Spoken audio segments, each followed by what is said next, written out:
tema é investimento em startups. E para mediar, eu chamo a Mari Cerqueira, estrategista de conteúdo na Inventivos, consultora de mídias sociais com foco posicionamento de marca na internet e estrategista digital para venda de infoprodutos. Há 10 anos atuando no mercado de marketing digital. O Rodrigo Paulilo, cofundador e CEO do grupo Rede Mais e presidente do Instituto Inova Mais. Chamo agora o Alexandre Darcé, mestre em finanças, sócio da Lighthouse Invest. E agora, para fechar, o Lucas Santana, sócio fundador da Inventivos e consultor da área de novas tecnologias. Atua como arquiteto de soluções, trabalhando com componentes de computação em nuvem da Microsoft Azure, tecnologias open source para Big Data e inteligência artificial e desenvolvimento em Python, além da formação de estagiários. Primeiro, eu queria dar as boas-vindas a todos os convidados, todo mundo que está aqui na plateia. Boas-vindas aos convidados da mesa, Darzé, Lucas, Rodrigo. Como foi dito, eu sou Mari Cerqueira, faço parte da Inventivos, que é uma plataforma de formação de novos empreendedores e uma startup, e isso me faz conhecer esse outro lado aí das startups. E eu quero começar essa mesa, quero começar a nossa conversa falando sobre alguns dados sobre a mortalidade de startups no Brasil. Eu acho que é importante a gente falar sobre mortalidade para a gente construir aqui caminhos para a prosperidade dessas startups, principalmente pensando em novas startups. Dados da CB Insights, do Sebrae, de pesquisas da Associação Brasileira de Startups, sinaliza que startups brasileiras elas morrem antes mesmo de completar 20 meses de fundação. E os principais motivos para essas mortes têm, em segundo lugar, a falta de fit com o mercado, não tem demanda para essas soluções que essas startups oferecem.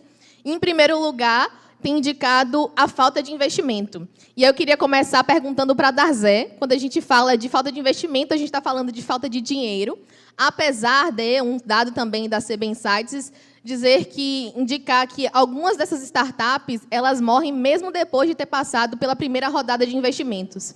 Como eu falei aqui no começo, é importante que a gente faça dessa mesa um lugar para abrir caminhos, mostrar caminhos possíveis para novos fundadores, novas fundadoras. Eu queria que você começasse dizendo um pouco, Darzé, explicando um pouco o que são rodadas de investimento, para todo mundo aqui ficar numa mesma página, e depois falando para a gente o que fundos de investimentos e investidores olham e realmente consideram na hora de investir em novas startups, né? Quais são as métricas observadas, quais são as expectativas? Conta um pouco para a gente, por favor.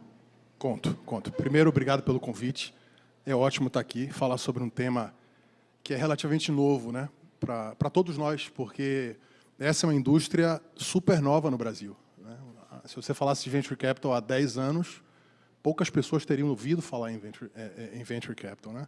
Se você estivesse falando com uma geração de jovens, poucos considerariam empreender no mundo de tecnologia, né? Então, é tudo muito recente. Eu acho que o ponto principal para quem está começando nessa jornada, né, é entender que esse é um negócio de altíssimo risco, e aí conecta com o que você falava da mortalidade, né?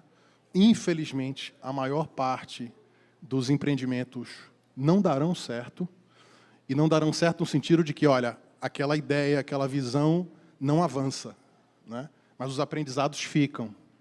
Tá? Isso é inerente ao processo de inovação. Então, esse é o ponto número 1. E o número 2, aí já mais diretamente ao seu ponto, Mari, é que, a depender do momento em que você esteja, como empreendedora ou como empreendedor, a depender do tipo de negócio que você está empreendendo, você tem tipos de dinheiros diferentes para buscar, né? Então, ter essa leitura clara de quem você é, o que você está fazendo, o nível de risco, o estágio que você está, aonde é que está o dinheiro compatível com esses outros elementos, né? E aí, para a sua segunda pergunta, a resposta depende exatamente desse estágio, do tipo de negócio. Vou dar um exemplo, né? Se você está montando um marketplace e está no estágio super inicial da montagem desse negócio, tem poucos dinheiros disponíveis para você, né? Porque são poucos fundos de venture capital que realmente colocam dinheiro em marketplaces em estágios muito iniciais, né? Por quê? Porque é um dos negócios na curva de risco de venture capital, é um dos negócios que acumula porções enormes de risco, né? Então, esse entendimento, hoje a gente falava ali em cima, sobre um evento que está rolando no Centro de Convenções, a EAGRO, né? Eu tenho participação num negócio chamado E-Rural, que é o marketplace da pecuária. Essa turma ralou uma barbaridade, né? Porque você ser marketplace, muito estágio inicial, na pecuária, vender animal digitalmente, né, parece uma loucura, é de fato uma loucura, né? Então, eu acho que essa leitura é fundamental. E o bom é que hoje tem muita informação disponível para você entender quem é quem nesse mundo, né? Uma outra coisa que é muito legal, você tem ecossistemas amadurecendo, e nesses ecossistemas, instituições que te ajudam nesse processo, né? Então, quando eu falo em ecossistema, é fazer parte de alguma coisa com outras pessoas, né? Eu tive a felicidade de chegar aqui um pouco mais cedo e ver o final desse painel anterior maravilhoso aqui, e é isso. Você é um, mas você não está só, né? Então, você está na sua, mas se você estiver junto com uma galera, a chance de conhecer pessoas, de abrir portas, de trazer investimento para o seu negócio, aumentam, tá? Então, acho que eu iria por aí. Opa, muito obrigada, Darzé. Aí eu vou pegar o seu gancho. Eu perguntei aqui sobre o que é que um investidor, uma empresa observa numa startup, numa nova startup, para fazer esse investimento. Eu vou passar a pergunta agora para Rodrigo, que também é investidor. Eu queria saber o que é um grande não, Rodrigo, quando uma nova empresa, uma nova startup está nesse processo de conseguir investimento. O que é que prejudica ela, esse fundador, essa fundadora, nesse processo? Maravilha. Boa tarde a todos. Satisfação estar aqui com vocês. Parabéns aí pela BMP, à Prefeitura de Salvador por esse belíssimo evento. Já está no calendário de Salvador, trabalhando criatividade, me sentindo aqui num lugar diferente, né? Aconchegante, modernista ao mesmo tempo. Bem legal estar aqui com vocês falando dessa temática que é muito importante também para a economia criativa, que é uma economia super relevante para a nossa indústria aqui, para a nossa cidade. Bom, tem vários nãos, né? Tem vários senões e vários potenciais não que os investidores olham, especialmente, como o Darzé estava falando e você provocou, nessa fase inicial. Quando a gente olha uma startup, primeiro, cada investidor ele tem normalmente uma tese. Ele tem ali uma tese de investimento, ele tem um olhar já específico de acordo com o seu perfil, aquilo que ele gosta, que ele consegue agregar valor, aquilo que ele acredita que pode dar mais certo. Então, o primeiro não é estar alinhado ou não com a tese do investidor específico ou do grupo de investidores. E essa tese vai variar de acordo com a expertise dessa pessoa, do grupo de pessoas, da experiência desse grupo de pessoas e do objetivo. Então, tem gente que só vai investir, por exemplo, em agronegócio porque só entende de agronegócio, ou que só vai investir em marketplace porque só entende ou conhece mais ou gosta mais de marketplace. Mas eu dei 2 exemplos que são normalmente a exceção, né, Darzé? Normalmente o pessoal gosta muito de empresas B2B, SaaS, Software as a Service, que são formas mais fáceis de você orientar e acompanhar. Então, passado esse primeiro passo, que é entender se bate com a tese, aí a gente entra muito, eu particularmente olho muito para a cultura e valores, né? Se os empreendedores eles têm um propósito claro, têm os valores e princípios alinhados com os nossos, de ética, de moral, de condução dos negócios, de cultura aprendente, né, de humildade para aprender e crescer. Então, acho que isso é um ponto muito importante ali de entender o DNA do empreendedor. E, a partir disso, a gente vai para os quesitos mais técnicos, né? Então, na fase inicial, a gente olha muito a capacidade de desenvolvimento tecnológico também daquele produto. Ele vai conseguir se diferenciar, ele vai conseguir ter barreiras tecnológicas para outros mercados. Como é que esse grupo se diferencia em outros concorrentes em segmentos similares e comparáveis? Então, isso tudo também é importante, falando no mercado de startups, obviamente, que a inovação é base, é princípio basilar, e a gente precisa entender ali como é que essa startup vai se diferenciar em relação a outras. Outro aspecto também é se o modelo de negócio ele é realmente escalável, se ele realmente consegue alcançar um maior número de pessoas como clientes, pessoas ou empresas, como clientes com velocidade em baixo custo, né, e com baixo investimento em aquisição de clientes. Então, essas aí são algumas das premissas que a gente olha para isso. Então, dando uma primeira dica assim, para quem está buscando investimento em fase inicial, escolham os seus potenciais investidores. Não deixem que eles escolham você, né? Vão atrás. quem são os grupos de investimento, os fundos de venture capital, os grupos de investimento anjo, os investidores pessoa física que se conectam com a sua tese de investimento, que tem a prática alinhada com a sua, para você ter um nível de efetividade maior para isso, né? Não significa que você tem que sair passando o chapéu aí para toda a indústria, para todo o mercado, atrás do investidor. Você tem que já ir buscando e priorizando aqueles que têm um nível de assertividade maior com a sua tese do seu negócio e com seus princípios e valores e práticas também. Então, isso vai agregar muito mais, você vai perder muito tempo, menos tempo e energia, né, no processo de investimento. Muito obrigada, Rodrigo. Eu falei aqui no começo que é importante que essa mesa... É um tema novo, né? Darzé falou aqui, é um tema novo. Então, façam perguntas também, vão escrevendo aí a pergunta de vocês, que no final a gente vai abrir para esse momento, para que vocês tirem as dúvidas. Mas Rodrigo falou de duas coisas bem importantes, que é alinhamento do negócio com o investidor e sobre ir atrás e ir em busca desses investidores. E aí eu vou passar a pergunta agora para Lucas, sobre que Lucas é dono de uma startup, é fundador de uma startup e também tem esse contato direto com novos empreendedores, com novos fundadores de startups. Lucas, pegando esse gancho aqui de ir atrás e encontrar negócios e investidores que estejam alinhados com a tese, com o negócio, onde encontrar esses investidores, como buscar? Fala um pouco para a gente, por favor. Bom, primeiro, boa tarde, pessoal. Estou vendo algumas pessoas da Inventivos aqui. Quem não me conhece, meu nome é Lucas Santana, sou um dos sócios fundadores da Inventivos, que é a plataforma de formação de novos empreendedores, né? E aí, minha experiência com captação de investimento específico, nós fomos investidos no ano passado pelo Google, através do fundo do Black Founders Fund, específico para fundadores negros. Para founders negros, e aí tem uma primeira coisa, né, dependendo do tipo de empresa que você vai fazer parte, você vai ter certo tipo de fundos que vão acabar investindo em você. No nosso caso foi o do Google, existe o próprio Semente Preta do Nubank, existe alguns outros ligados a Bitmami, por exemplo, voltada para mães empreendedoras. Então, acho que a primeira coisa é você procurar grupos de investidores, procurar fundos específicos. E é muito comum que grandes empresas também tenham fundos de investimento, ou programas de aceleração, ou programas de investimento em startups. E cada vez mais esses fundos de investimento estão se tornando maiores, né? Por exemplo, o Assolab da ArcelorMittal acabou de se tornar um fundo multimilionário. Agora começou com um projeto super pequeno e agora se tornou um fundo enorme. Então, a primeira coisa que eu diria é procurar fundos específicos que tenham a ver com o propósito de vocês, que vai ser muito mais fácil para você conectar e conseguir captar esse investimento. Então, foi falado, por exemplo, de agro, falado de sites, por exemplo, às vezes você tem fundos de investimento que vão ser bem específicos e diretos para esse tipo de coisa. O segundo, a gente tem grupos de investimento, né, investidores, fundos de investimento institucionais, que a gente diria, a gente vai chamar Casec, Monax, Canary, Latitude, por aí vai. Que aí, esses fundos de investimentos, eles, em geral, né, eles costumam ser um pouco mais difíceis de acessar, porque eles costumam ter teses de retorno de investimento um pouco maiores, né? Então, ali a gente já está falando de fundo de investimento de seus milhões de dólares de investimento, talvez até uma participação de bilhão de dólares de investimento, que aí ele está procurando, de fato, aquele unicórnio para fazer o retorno de 100 vezes, 1000 vezes o capital investido.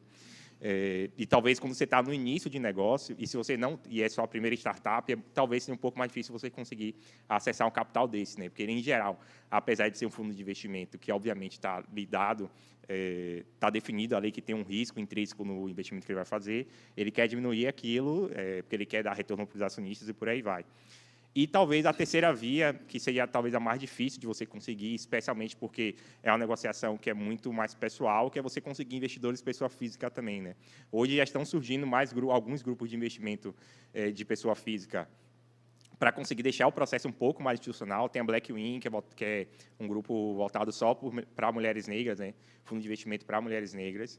Mas aí, quando você está nesse processo, né, de investimento na pessoa física, se eu tivesse que dar uma dica, é um pouco mais difícil você encontrar. Você vai encontrar, talvez, pessoas que estão ligadas ao Anjos do Brasil, talvez seja o maior grupo de investidores pessoa física, talvez. Mas é você tentar, pelo menos, trazer alguém que não vai só te dar o dinheiro daquele processo, né? Alguém que, como a gente fala, né, o próprio livro do John Kepp, lá do Smart Money, e especialmente, às vezes, no início do negócio, especialmente no início, ali, bem no início, ali, nos seus primeiros 12 meses, talvez dinheiro. Obviamente, o dinheiro é importante, mas você ter conexões e pessoas que consigam te alavancar, talvez seja até a coisa mais importante nesse momento, assim. Então, você conseguir encontrar investidores anjo, e que são pessoas que são muito respeitadas no mercado que elas atuam, talvez faça até mais sentido do que encontrar alguém que possa só te assinar o cheque, por exemplo. Mas aí, nesse caso, é um processo que é bem mais difícil mesmo. Aí é network, ir para evento, ir para cowork, é o jeito mais fácil de encontrar essas pessoas. E, como eu falei, o Anjos do Brasil talvez seja o grupo mais de investimentos. A Rede Mulher Empreendedora também tem bastante de pessoas que são investidoras anjos que estão ali agregadas mesmo. Obrigada, Lucas. Eu quero só fazer uma outra pergunta em cima da sua resposta. Você falou sobre ter dinheiro como investimento e você falou de algumas possibilidades de onde encontrar investimento. Isso se confunde com os tipos de investimento? Se não, quais são os tipos? Fala um pouco, por favor. Tá, que nem eu falei aqui, por exemplo, né, que às vezes, especialmente que você está no início ali do seu negócio, talvez faça mais sentido até você ter pessoas que te entreguem conexões, que sejam pessoas um pouco mais mentoras, e em dados momentos, e dependendo do tipo de necessidade que você tenha, talvez alguém ela possa ser uma mentora do seu negócio e ela ser remunerada por equity, né, por uma participação do seu negócio, e aí você consegue enxergar isso como investimento. Se ela for uma pessoa que vai agregar especialmente contatos e te ensinar mais o processo de como é você prestar, talvez não aquela solução, porque a solução vai ser inovadora, mas te ensinar mais sobre o mercado.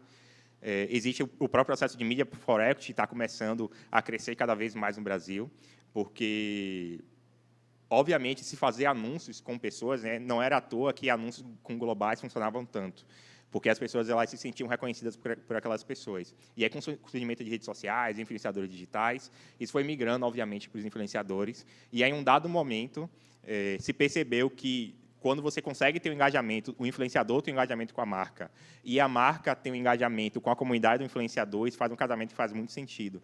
Então, quando você faz esse processo de Media for Equity, né, que é basicamente o influenciador, ele entra da sua marca para ser a pessoa, a cara da empresa, para disponibilizar a comunidade, para desenvolver produtos, enfim, existem várias coisas que você consegue fazer, e a empresa vai lá e cede um pedaço daquele equity, porque ela entende que ela é uma pessoa que vai trazer um resultado muito financeiro grande, né? Talvez o maior investimento de Media for Equity. E é, inclusive, a marca baiana, né? Que é a da Kimvo, que foi investimento do Thiago Nigro, né? Do Grupo Primo. Depois teve a venda para o BTG Pactual, se eu não me engano, por mais de 50 vezes o valor do investimento do Media for Equity, né? Então, são casos que a gente já teve exits ali, desse processo, e eu acredito que vai acontecer cada vez mais assim, e especialmente porque eu acredito que essas empresas vão se encontrar cada vez em momentos mais cedos com influenciadores, né? Talvez para você colocar um dinheiro no Whindersson Nunes é um dinheiro, talvez para você fazer uma parceria e trazer 3 pessoas com comunidades locais dentro do seu negócio vai fazer mais sentido. Então, dentro do tipo de investimentos que a gente acaba falando hoje, esse Media for Equity ele acaba se tornando uma coisa cada vez mais viável. Se eu não me engano, até foi no Valor Econômico, tem umas 2 ou 3 semanas, que saiu uma matéria falando que, na verdade, os influenciadores agora não deveriam ter mais gerentes de marca, deveriam ter CEOs, né? Porque eles são as pessoas que são responsáveis por, de fato, criar comunidades, criar produtos. A gente tem o Gaules, a gente tem o Casimiro distribuindo NBA, distribuindo o Campeonato Brasileiro. A gente tem várias outras pessoas que têm esse poder de marca e você conseguir gerar, né, atrair esse poder de marca para dentro de uma empresa SaaS, que já está validada, já tem o seu PMF ali, conseguir escalar isso através dessas pessoas, isso pode acabar virando o jogo, né? Até porque, só para terminar, um outro fato que é interessante, entre 60% a 40% do investimento de todos os fundos eles estão em CAC. Isso quer dizer de 60% a 40% de investimento dos fundos de investimento eles vão parar em Facebook Ads ou em Google Ads. Então, é basicamente isso. Então, o dinheiro sai do investimento, vai voltar para o Google, vai voltar para o Facebook. E aí, quando você consegue fazer isso através de uma comunidade que é cada vez mais local, que é mais conectada com um tópico específico, né, através de um influenciador, isso acaba fazendo muito sentido, sabe? Ótimo. Então, investimento não é só dinheiro, não é a única forma de receber um investimento. E aí eu quero fazer uma pergunta para a Darzé, que eu acho que vai ser interessante para quem tem uma ideia de negócio e ainda não engatou, que ainda está com medo, que ainda está preocupado, mas também eu não quero que essa seja uma pergunta para paralisar vocês. Mas, Darzé, você que, inclusive, tem uma empresa que faz esses investimentos, que tem esse papel no mercado, para quais empresas sua empresa, o mercado, tem olhado como as mais promissoras no momento? Quais são os segmentos dessas empresas, dessas startups? Existe esse segmento ou esses segmentos? Não, eu acho que não tem, sabia? A maior parte dos fundos que que não tem uma tese vertical, por exemplo, a gente estava falando do agro, né? SP Ventures só faz agro. Em geral, você tem uma tese muito aberta, né? Porque você não sabe exatamente onde é que a nova grande coisa vai nascer, né? O que você precisa olhar é assim, é um setor enorme, parece haver espaço para uma mudança de conduta na dinâmica competitiva? Parece. E há alguma chance daquela empresa que você está olhando ser essa figura que vai mudar aquelas estruturas? Aí já é um ponto para você olhar, né? Mas eu acho que não tem. Tem uma oportunidade enorme no mundo da educação, ainda tem muita oportunidade no mundo do mercado financeiro. Eu vim disso e comecei a fazer venture ali por 2010, eu só fazia fintech. Eu era especializado numa vertical, né? Mas eu não acho. Eu gosto, inclusive, mais das teses, é a nossa tese na Light, onde você se especializa num estágio ou num modelo de negócio e você faz tudo que se encaixa naquele negócio, independente do setor, né? Esse é um tema curioso que você falava sobre os influenciadores, né? E o poder, de fato, de comunicação, e mais do que de comunicação, de engajamento real, né, que essas figuras conseguem trazer para vários negócios, né? Então, isso é um lado super positivo, precisa ser trabalhado, e trabalhado com muita inteligência, né? Mas só um contraponto, por exemplo, o caso do Kinvo, que era do nosso portfólio na Light, eu me lembro, deve ter sido 2019, 2020, a gente numa conversa, levantando uma rodada, numa conversa com o Daniel Chalfon, sócio da Astela, que é um cara que vem do mundo de mídia. O Daniel vendeu uma empresa de mídia, vinha de agência, então é um cara que conhece profundamente comunicação, né? Ele nos deu um esculacho por causa do Thiago Nigro, e ele tinha razão, né? Porque a nossa estratégia de crescimento do Kinvo funcionou, graças ao Oxalá deu certo, né? Mas era claramente um ponto frágil do modelo de negócio, porque eu tinha um terceiro, uma figura terceira, que chamava muito cliente, e eu tinha um orçamento gigante de performance, dependendo de algoritmo também de terceiros, né? A gente não tinha no Kinvo, e não tinha, ainda quando vendeu para o BTG, 1 ano e meio depois, ou 2, um canal proprietário. E ele esculachou a gente por isso. Assim, cara, você pode usar o Nigro, eu acho ótimo, outros 10 influenciadores. É claro que você vai fazer mídia paga, é claro que você vai trabalhar performance e vai melhorar seu analytics aqui, mas você precisa perseguir o seu canal proprietário. É isso que vai entregar, de fato, sustentabilidade no seu crescimento, que, por premissa, tem que ser um crescimento maluco o tempo inteiro. Essa é uma outra coisa importante para quem está entrando no mundo de venture capital. Você pegou dinheiro de venture, é a jornada do louco. Quem botou dinheiro, 1 milhão, 2 milhões, 10 milhões, ele quer que você cresça 3, 4 vezes por ano. Senão não tem retorno possível para o fundo, né? Então, esse é um outro aspecto. No momento em que você está buscando uma grana, entenda o que vem acoplado a essa grana, tá? Perfis e perfis de investidores é outro ponto fundamental na hora de chamar um sócio. Porque a jornada de sociedade, cara, você vai ficar, se tudo der certo, né? Você quebra antes, mas se tudo der certo, são anos de convívio, né? Tem que pensar com cuidado mesmo. Sim, eu vou fazer mais uma pergunta aqui para Rodrigo, mas pensando em padrões. A gente tem visto...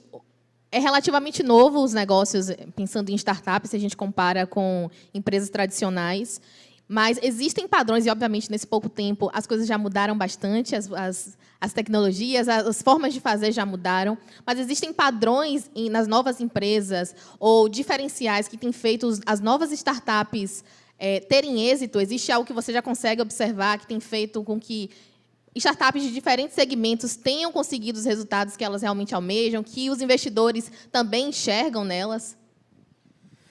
Bom ponto. Assim, tem padrões, mas os padrões estão sempre em mudança, né? Está sempre em alteração. Então, tem sempre novos padrões surgindo e sendo validados, inclusive. Então, a indústria, como a Zé falou, do Venture Capital, que busca esse crescimento agressivo, ele está sempre olhando uma forma de escalar o seu retorno. Então, ele vai sempre tentar encaixar dentro de um padrão e maximizar aqueles investimentos para que aquilo tenha retorno. Então, eles criam muitas teses, né? Esses grandes fundos ali que investem massivamente têm essas teses para encaixar nos padrões. Mas eu acho que a gente tem que, como startup, a gente tem que, individualmente, os empreendedores, o que eu recomendo é que você crie a sua essência, né? Não queiram se encaixar num padrão por se encaixar num padrão para ir para o Venture Capital. Não seja você mesmo. O que é que você precisa? Primeiro, tem que avaliar. Venture Capital é para mim mesmo? Eu preciso do Venture Capital para crescer? Porque existem outras formas de você crescer. Existem outras formas de você escalar. Existem outras formas de você financiar o seu crescimento. Então, Venture Capital não necessariamente é o único caminho para o seu crescimento, para o sucesso. Mas, se esse for, veja de acordo com a sua essência, no seu modo de pensar a vida, de pensar a economia, de pensar o seu segmento, de pensar o seu time, a forma de você escalar. Mas os padrões assim mais atuais, a gente migrou, né? As grandes empresas, as empresas que estavam ali com altíssimo grau de crescimento e capacidade de aquisição de clientes com muita velocidade, e com a crise que a gente está vivendo aí recente, né, na indústria da tecnologia, do venture capital, a gente tem percebido uma mudança de padrão para quem é mais, digamos assim, mais comedido, né, mais seguro, mais sustentável no seu crescimento. Então, aquelas farras, né, com o dinheiro, né, não, farra no sentido tanto de farra mesmo, como também de muitas vezes não se atentar mesmo à economia de custo dentro das operações. Isso tem mudado. Então, os investidores têm olhado muito mais para a eficiência do uso dos recursos, a capacidade de você usar melhor aquele recurso que você tem, de acordo com o seu mercado, daquilo que você precisa, né? Então, esse já é um novo padrão. Empreendedores conscientes, empreendedores que estão buscando ali ter o lucro, ter a sustentabilidade, né? Atingir um break-even, não ficar apenas de rodada em rodada, buscando mais recursos para ter alto crescimento. Então, há uma migração aos poucos, alguns fundos, né? Nem todos eles já estão aderindo a isso, mas é uma nova tendência, né? Mas eu digo que vocês precisam manter um pouco a sua essência, a sua capacidade de se encaixar e fazer o seu próprio padrão e ver quais dos fundos, quais dos investidores, quais desses grupos mais se encaixam com o seu método de pensar e fazer o negócio. Teve duas coisas muito importantes nas falas de Darzé e Paulilo sobre padrões, que não existem padrões, né? Perguntei sobre, existem empresas que vocês estão olhando muito? São diversas, existem padrões, não se encaixam em padrões. Eu acho que isso é importante para vocês, para que os novos empreendedores, para que os novos fundadores e fundadoras de startups não se apeguem a uma coisa única e não consigam, e deixem de enxergar o horizonte.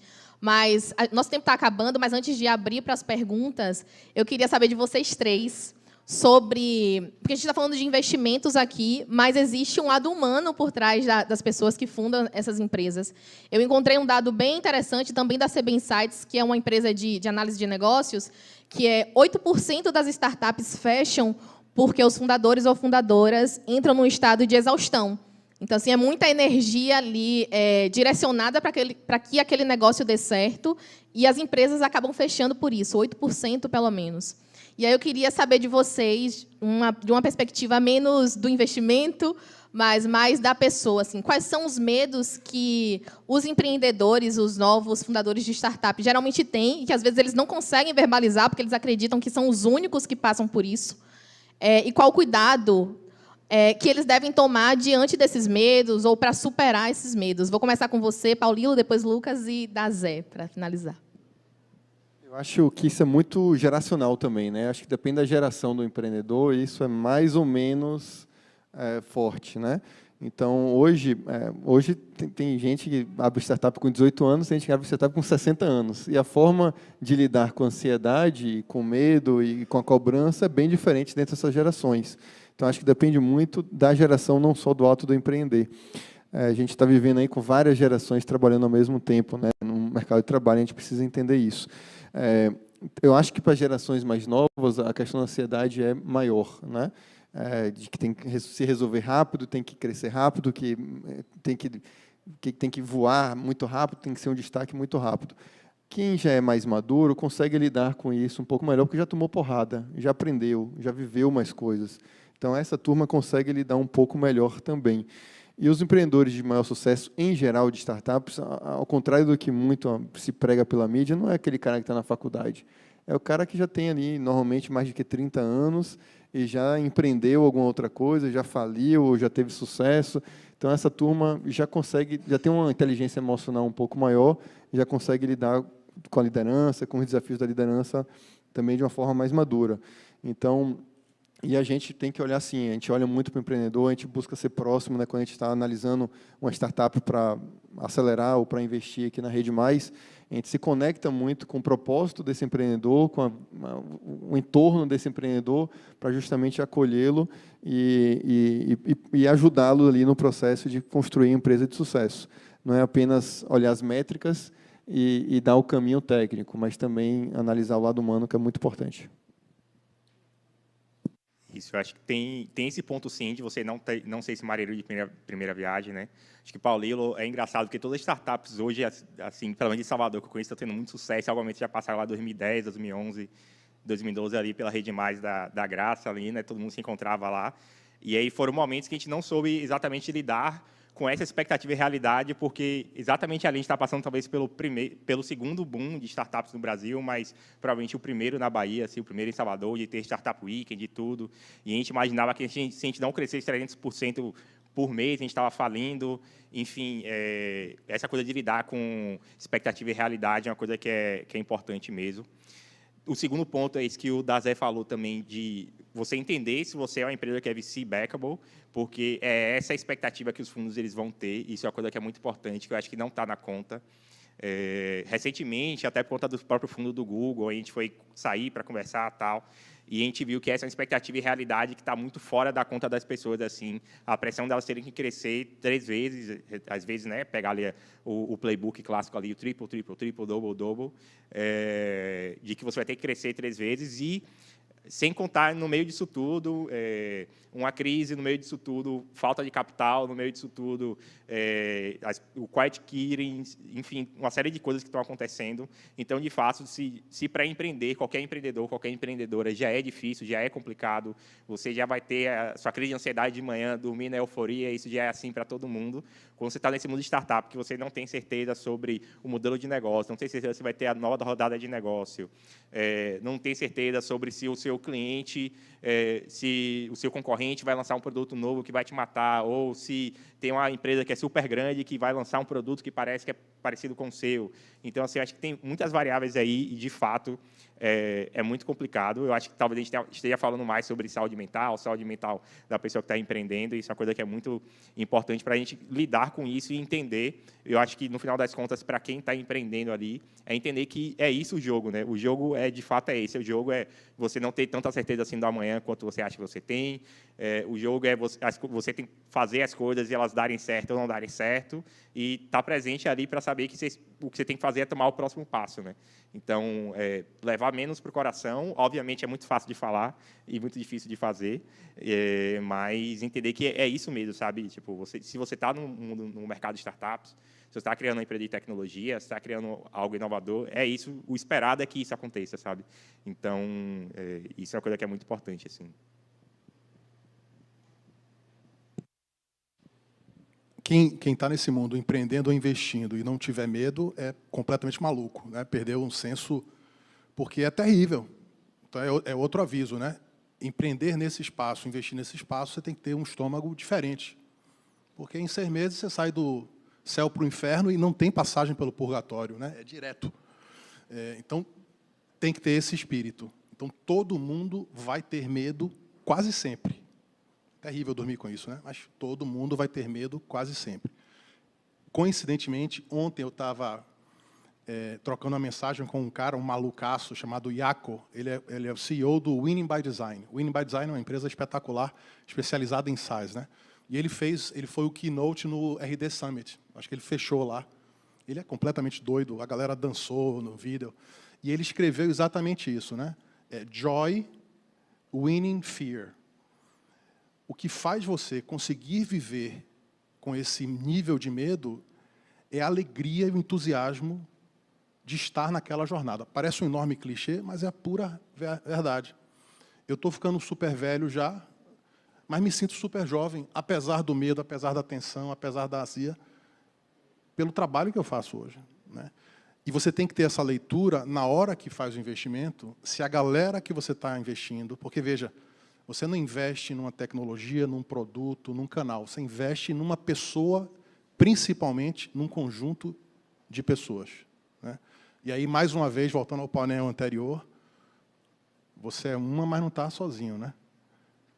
Empreender com um grupo e ter no seu grupo a sua rede de, olha, o medo está me dominando, calma, rapaz, estamos juntos aqui. Se der merda em tudo, está todo mundo fudido junto, né? Isso dá um conforto enorme. Então, essa leitura de aquela galera que está ali para aquilo mesmo, consegue passar por aquilo, tem consciência do que vai acontecer. Com o mais jovem, menos consciência terá, né? Mas esse é o papel de quem é mais velho e que tem um pouco de experiência. Esse é o ponto principal. Agora, muito do medo, nesse espaço, tem a ver com a falta de grana, a falta de dinheiro para passar por aqueles testes, né, de validação do seu negócio. E aí também, saber que tipo de dinheiro, quanto de dinheiro, para quê, naquele exato momento que eu estou caminhando, é outro momento fundamental. Às vezes você pega dinheiro demais e se lasca na frente, às vezes você pega dinheiro de menos, em condições muito ruins, para fazer uma coisa que você sabe que não vai dar, não, aí o medo toma conta de você, tá? Então, a questão mais genérica e uma questão mais específica do medo que tem a ver com eficiência de capital. Você tem que sacar que tipo de dinheiro, quanto de dinheiro, para que exatamente você precisa daquela grana. Muito obrigada a vocês três. Mas agora, eu falei por último aqui de medo, eu quero que vocês percam o medo e façam as perguntas que vocês querem fazer. Eu acho que dá para a gente responder aqui umas 3 perguntas, né? Sim, acho que sim. 3 perguntas. Alguém? Ali.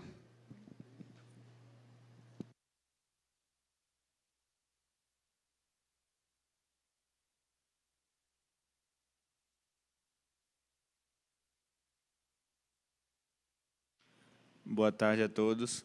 A minha dúvida é em relação à questão do investimento, né?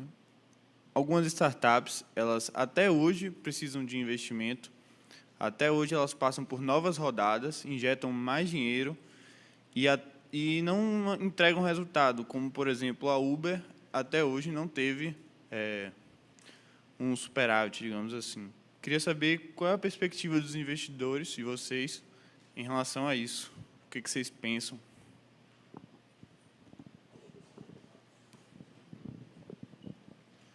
E aí, de novo, né, a gente está falando de negócios de inovação, alto risco, né? Quando você bota uma grana num negócio, independente do estágio, a sua visão de retorno é de muito longo prazo, né? Então, quando alguém coloca 250 milhões no Nubank, né, depois do Nubank ter captado outros tantos milhões e ainda ter prejuízos enormes, ano a ano, é porque tem uma visão de futuro de que o Nubank, de fato, nesse horizonte, vai entregar para ele um retorno enorme. Tá? Alguns negócios, por natureza, vão ter economics muito mais difíceis de se construir do que outros, porque dependem de escala. Vou pegar de novo o Nubank, né? O Nubank tem um negócio basicamente ligado a cartões e que foi sendo diversificado, encontrando outras formas de se rentabilizar. O negócio de cartão tem um economics muito duro. Então, todo mundo do Sequoia, que investiu lá atrás, tinha uma visão clara da jornada que tinha pela frente do Nubank, né? E estava ok com isso. Zero problema, né?